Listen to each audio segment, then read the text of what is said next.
Bonjour à toutes et à tous et bienvenue à la présentation des 4 matchs entre l'Australie et le Danemark, la Tunisie et la France, l'Arabie Saoudite et le Mexique et enfin un Pologne-Argentine. Ce sont les troisièmes et derniers matchs des poules.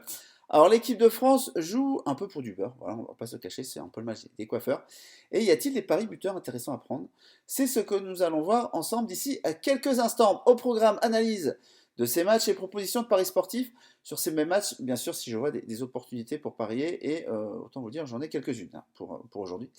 Avant cela, si vous n'avez pas suivi la présentation des matchs du jour, Pays-Bas-Qatar, Équateur, Sénégal, Iran-USA et Pays de Galles-Angleterre, vous pourrez vous rattraper en cliquant sur le lien qui s'affiche à l'écran pour regarder la vidéo où j'en parle et voir ce que je vous conseille sur cette Coupe du Monde. D'ailleurs, pensez à vous abonner à la chaîne du CEREPS et cocher la petite cloche afin de ne louper aucune de mes prochaines vidéos. Et pour fêter ce grand événement qu'est la Coupe du Monde de football, nous avons mis exceptionnellement en place un kit que nous avons appelé Tacler les books. Ce ne sont pas moins de 7 outils exclusifs qui vous aideront à maximiser votre réussite durant cette Coupe du Monde. Comme par exemple le sixième outil qui me tient particulièrement à cœur car il concerne mon pari préféré à faire sur le football et il vous servira lors de cette Coupe du Monde. Et d'ailleurs pour toutes les autres compétitions de football qui suivront dans l'année. Alors pour les plus pressés et les plus curieux d'entre vous, je vous invite à aller voir le lien en description sous la vidéo. Vous ne serez pas déçus et c'est gratuit. Allez, c'est parti, voici les horaires des matchs. Deux matchs à 16 h, deux matchs à 20 h. C'est logique, en fait, c'est pour qu'il y ait une équité sportive. Voilà. Donc les matchs de 16 h, Australie-Équateur, Tunisie-France. Et vous avez les matchs de 20 h, Arabie Saoudite contre Mexique et Pologne contre Argentine. Comment je vais fonctionner? Donc, on va revenir sur le classement actuel du groupe, retour sur un petit peu les matchs passés, et ensuite la cotation des matchs, l'analyse des matchs, petite finale, est-ce que c'est le match des coiffeurs? Bah, justement, la France, ce sera le cas, et je donnerai mes avis sur certains paris. On ouvre le bal avec le groupe de la France, le groupe D, et les matchs de 16 h. Alors, le classement du groupe, bon, la France est quasiment sûre d'être première à 99%. On a 6 points avec un beau goal average, donc ouais, j'aurais même pu mettre 99,9%. Ensuite, on a l'Australie et le Danemark qui ont le destin entre leurs mains. Ils s'affrontent, le gagnant passe en huitième. Et même l'Australie, avec un match nul, peut prétendre à la seconde place. Voilà. Le Danemark, par contre, doit absolument doit absolument gagner. Pour France-Tunisie, bah, la Tunisie n'a pas le choix non plus, hein, de toute façon. Il faut gagner. Et en plus, c'est pas forcément suffisant, voilà, pour passer. Allez, en route, on va étudier le match Australie contre Danemark. Alors, les cotes sont stables, hein, 6,75, 4,20 et 1,50. Voilà pour les cotes, le Danemark est favori sur ce match-là. Alors, qui aurait parié que l'Australie serait encore en position de se qualifier au troisième match avec juste un match nul à devoir faire pour y arriver? Après avoir perdu contre la France 4-1, ils ont battu la Tunisie 0-1. Bon, pour avoir vu le match, j'estime que c'est quand même un peu contre le cours du jeu. Les Tunisiens étaient quand même plus techniques. Euh, le Danemark, quant à eux, sont moins tranchants que Ligue des Nations, je trouve. Ils se sont mis un peu dans une position délicate. Par exemple, ils ont perdu de l'année sur blessure. Je pense que ça leur manque pas mal au milieu. C'est vraiment un régulateur. Bah, ils vont devoir trouver ce mur australien de toute façon, parce que ça va être une muraille, je pense. Pas la muraille de Chine, ce sera la muraille de l'Australie. Mais le problème, c'est que les Danois, ils n'ont pas forcément un dynamiteur comme Mbappé. Voilà. Est-ce qu'ils y arriveront? Est-ce qu'Eriksen arrivera justement, lui, à faire la brèche? Nous allons voir ça. Au niveau paris sportif, alors j'ai du mal à voir un match avec plein de buts. Voilà. Si le Danemark marque, bah, après je pense qu'ils seront prudents et attendront les Australiens. Ils vont pas aller, vu qu'une victoire leur suffit, ils vont pas aller au casse-croûte comme on dit. Et ensuite, la seule façon pour les Aussies, qu'on les appelle, de marquer, je pense que ce sera sur corner ou sur coup franc, ce sera sur coup de pied arrêté. Mais le problème pour eux, c'est que le Danemark excelle aussi dans ce secteur-là. D'ailleurs, c'est sur ce secteur-là qu'on s'est pris un but avec les Danois. Donc j'ai du mal à voir les Australiens marquer lors d'une action de jeu, voilà, toute simple. Ce sera pour moi sur coup de pied arrêté, s'ils marquent bien sûr, d'où à mon orientation du pari, je vois bien un moins de 2,5 buts dans le match. À 1,80, je trouve la cote bah, assez sympathique. Euh, je vois les Danois en marquer un, voire deux, si les Australiens sont obligés de se couvrir en fin de match, mais j'ai du mal à avoir un score fleuve sur ce match-là. À moins que les Australiens marquent tout de suite d'entrée de jeu, bon, alors là après oui, effectivement, mais comme je vous dis, j'ai du mal à voir les Australiens marquer. Allez, en route pour le match qui nous concerne, l'équipe de France. Alors, autant vous dire, là, on va être zen pour regarder le match, ça va être sympa. Tunisie-France et cote 7, 4, 1,55. La cote de la France est passée de 1,36 à 1,55 en 48 heures. Voilà. C'est sûrement dû au fait que voilà, on pressent un turnover. qui sera forcément assez important, peut-être la moitié de l'équipe, ça c'est quasiment sûr. Et puis pour moi, les Tunisiens ont laissé passer leur chance contre l'Australie, hein. Même si la France va aligner une partie des coiffeurs, ça reste des très bons joueurs, donc ça va être très compliqué pour eux. En plus, les joueurs qui vont rentrer en équipe de France vont être frais, alors que bah, les Tunisiens, ils vont à peu près mettre le même 11 type, donc ils seront un peu émoussés. Et si Mbappé joue, parce que ce qui est fou, c'est qu'il ne faudrait pas qu'il joue pour pas se blesser, c'est comme Griezmann, mais Mbappé veut faire des stats. Il est jeune, voilà, il a du talent, il veut vraiment tout manger, tout croquer. Bon, je pense que pour les Tunisiens, si Mbappé est sur le terrain, la mission sera impossible. Il veut marquer des buts, il veut atteindre les étoiles, il veut être sur les records, il veut dépasser Klose, meilleur buteur de la Coupe du Monde avec 16 buts. Je crois qu'Mbappé, il en est à 7 ou 8 déjà. Il lui reste encore minimum 2 Coupes du Monde, sachant qu'il a 20, 23, 24 ans. Au minimum 2 Coupes du Monde, il lui reste. Bon. Et puis la France, voilà, arrivera toujours à tirer son épingle du jeu, donc il arrivera à marquer des buts.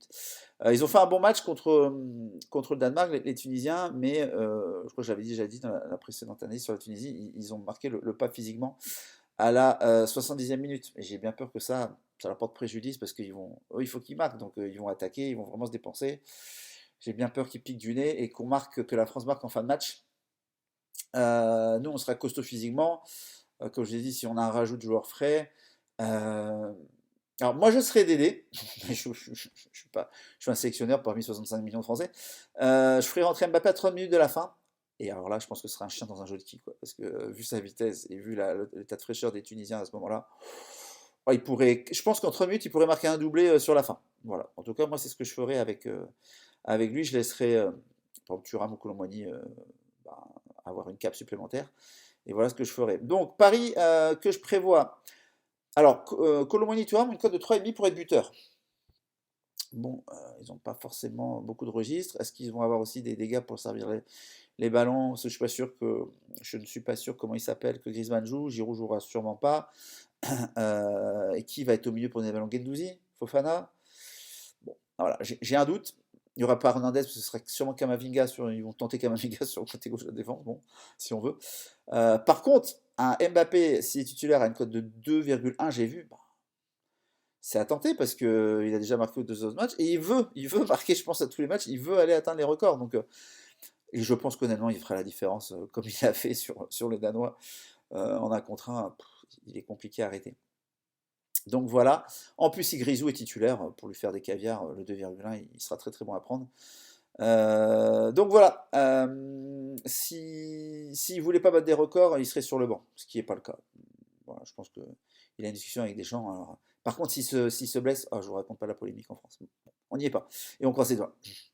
On file vers le groupe C, celui de l'Argentine de Léo Messi, sa dernière Coupe du Monde. Donc 2 matchs à 20h. Arabie Saoudite-Mexique, qui va être très sympa. Alors là, qu'est-ce qu'on choisit? Je pense que c'est Pologne-Argentine, mais l'Arabie Saoudite-Mexique, c'est compliqué parce que j'aurais bien enregistré et regardé après, mais on aura le résultat forcément. On entendra les Argentins chanter ou pleurer. Enfin, voilà. Ce groupe est fou, hein, tout est possible pour tout le monde. S'il y a un gagnant sur les 2 derniers matchs, ils iront sûrement en 8e avec un petit bémol sur le goal average des Mexicains qui n'est pas ouf voilà, vis-à-vis de la Pologne. Il faudra voir, la Pologne à +2 et le Mexique à -2. Donc il faudra voir si la Pologne perd et le Mexique gagne. Sur quoi on aboutit? Est-ce que l'Arabie Saoudite peut le faire? Ben, honnêtement, voilà, contre le Mexique, pourquoi pas, mais le Mexique, ça s'accroche toujours. Voilà, ils sont tout le temps allés en huitième de finale. C'est la fin. Est-ce que ce sera la fin de la série? Je ne sais pas. Je vois bien le genre, le Mexique gagne 2-0 et l'Argentine bat la Pologne 2-0. Donc Mexique et Argentine seraient à égalité.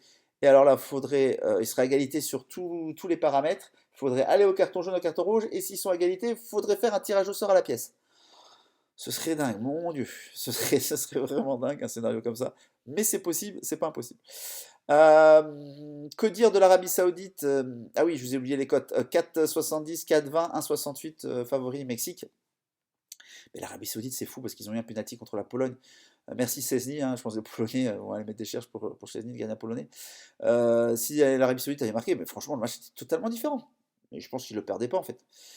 Donc je ne vous cache pas que j'ai du mal à lire ce match, là, Arabie-Mexique. Je reste bloqué sur le Mexique, passe à chaque fois au huitième de finale. Une série est faite pour s'arrêter, mais ils le font tout le temps. Je sais pas, ils invoquent les dieux aztèques, je sais pas ce qu'ils font, mais et puis pour qu'ils passent, eux, il leur faudra un alignement des planètes, parce qu'il ne faut pas que l'Arabie Saoudite et que l'Argentine fassent un gros match aussi contre la Pologne. Bon, au niveau des effectifs, ce sera RAS.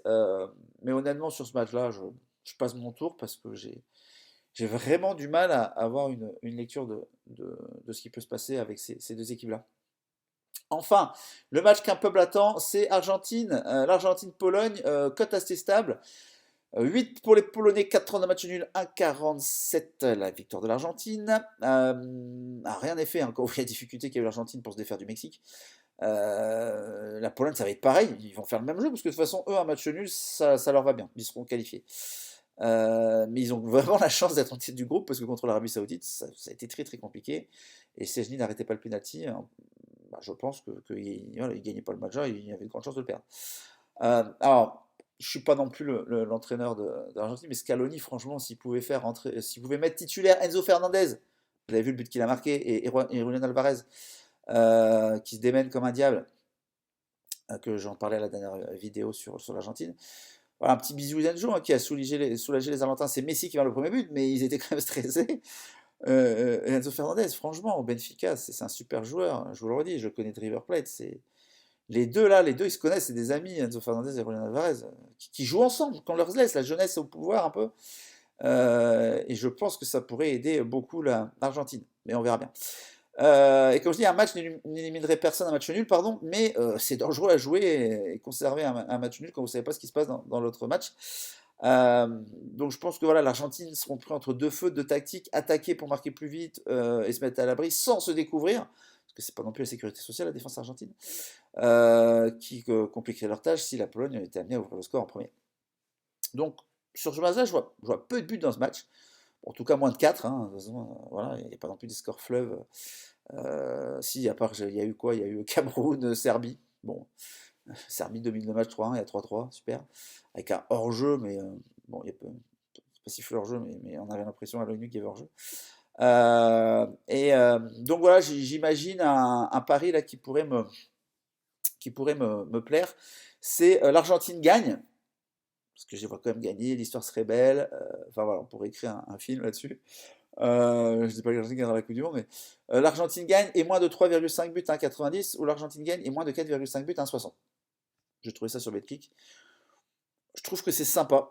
Si vous voulez vraiment assurer le coup, vous prenez le moins 4,5, mais je trouve vraiment sympa parce que après, si l'Argentine marque, forcément la Pologne va se découvrir. Donc plus l'Argentine marquera tard, en espérant qu'il marque, moins vous avez possibilité de voir un score fleuve. Voilà pour moi ce que j'imagine sur ces scénarios-là. Autant les scénarios en match de poule c'est compliqué, autant là il y a des équipes qui n'ont pas le choix. Donc il va falloir attaquer, et il va falloir se découvrir pour certaines d'entre elles.